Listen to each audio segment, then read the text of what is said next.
There is something that is rotten in Washington. Less than 1% of these files have been released. We are demanding today on the discharge petition that all of the files be released. The perpetrators are being protected because they're rich and powerful and political donors to the establishment here in Washington, D.C. What looked like a long shot was picking up steam, including MTG.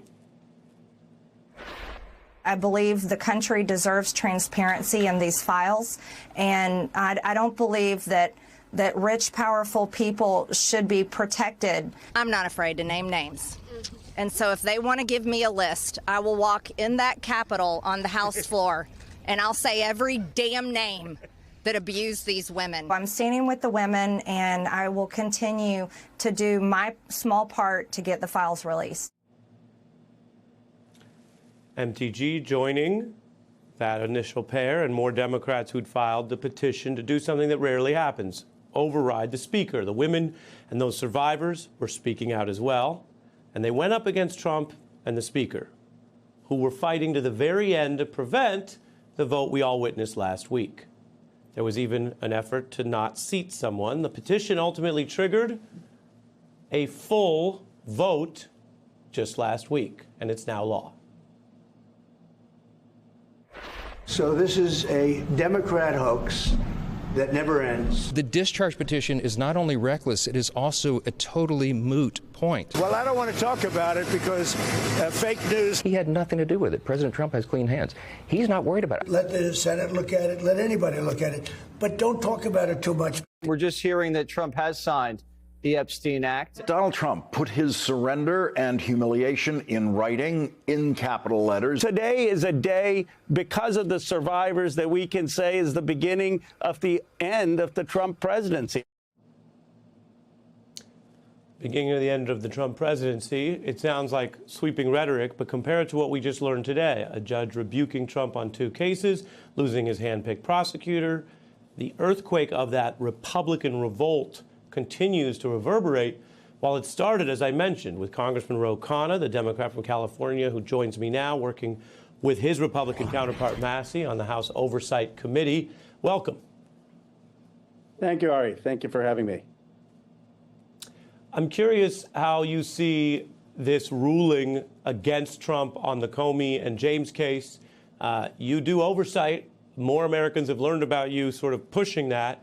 And this would seem like an example where both branches, legislative and judicial, are pushing back now.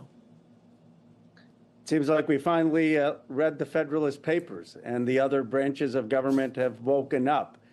Congress woke up and said we don't have to be supplicants to Donald Trump. We can actually overcome his objections and prevail. And now judges are standing up, not just these judges who dismissed those baseless cases, but even in the Supreme Court, you saw justices questioning Trump's tariff policies. So it should give people faith about our democratic process. I want to just remind people what's in the bill. It was quite a chaotic week. The bill is broad. It asks for all files relating to Epstein and Maxwell, who's imprisoned, although she got a better spot under the Trump administration. It also talks about the DOJ internal communications, which could be striking, although you know you're going to get some legal battle over that. Some of that stuff usually doesn't come out. And it also asks for documentation regarding Epstein's detention or death. This part of the bill, Congressman says, examiner files, autopsy reports, records detailing the cause of death.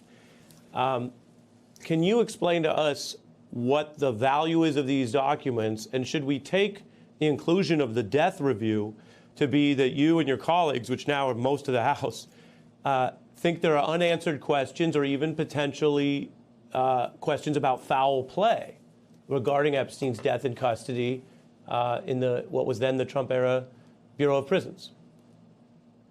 Laurie, Thomas Massey and I have always tried to be very factual and not engaged in speculation. So there are unanswered questions that we need release of these documents for. But I don't know what happened, nor do I want to speculate. The main thing, though, that the survivors want, having really spent time with them over the last 5 months, and that their lawyers want, is to understand which other rich and powerful men went to Epstein's rape island, which other men engaged in the trafficking of these girls.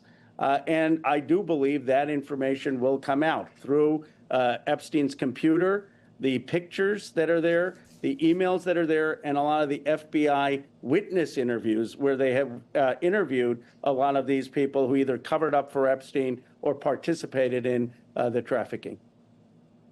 Mm-hmm. One of the things about this that was unusual was your committee got the emails, you released a few, and then very quickly we got a bunch more. Maybe it's not the best organized course of transparency, but it definitely added a lot of transparency. Now, the initial emails that your committee found important, one of them made a lot of news because, as you know, it said that Trump, quote, spent hours with, and then the victim's name was redacted. House Republicans identified that as the late Virginia Giuffre. She had also previously publicly indicated she didn't witness any misconduct by Trump regarding the sexual abuse of minors at Epstein's home. That's from the Times. What do you say to these questions about whether, if her name was going to come out anyway, and she has in effect cleared Trump, that should have been included with the initial batch, or people have asked whether the committee was somehow trying to be misleading? There was so much happening that first week. I wanted to give you a chance to address that in detail here. No, I mean, look, the Republicans and Democrats both released files. Thomas Massie and I have said release all of them. Robert Garcia, who's the ranking member, also believes we should be releasing all of these emails. And from day one, actually, I've not made this about Donald Trump. I have no idea what he may or may not have been involved in. For me, this has been about justice for survivors who have been denied justice for over a decade. And there are over 1,000 victims. And whether there are Democrats or Republicans who were involved in either the rape or abuse of underage girls, or simply the trafficking of young women who may have been overage, but it was exploitive, the relationship, that should come out. And these people should not have buildings named after them and scholarships named after them. That's really what this has been about. The files that broke the illusion. For years, Trump built his political power on the myth that he alone would expose corruption. He promised to uncover secrets, punish predators, dismantle elite networks, and shine light where others were scared to look. But the moment Congress forced the release of the Epstein files, that illusion cracked in full public view. Because for the first time, Trump wasn't the hunter. He was one of the men standing uncomfortably close to the shadows. Signing the bill to release the files was not a chartered act of transparency. It was a defensive move, a political corner he walked into after resisting disclosures for years. Trump tried to spin it as leadership. I'm the one releasing them. But Americans aren't blind.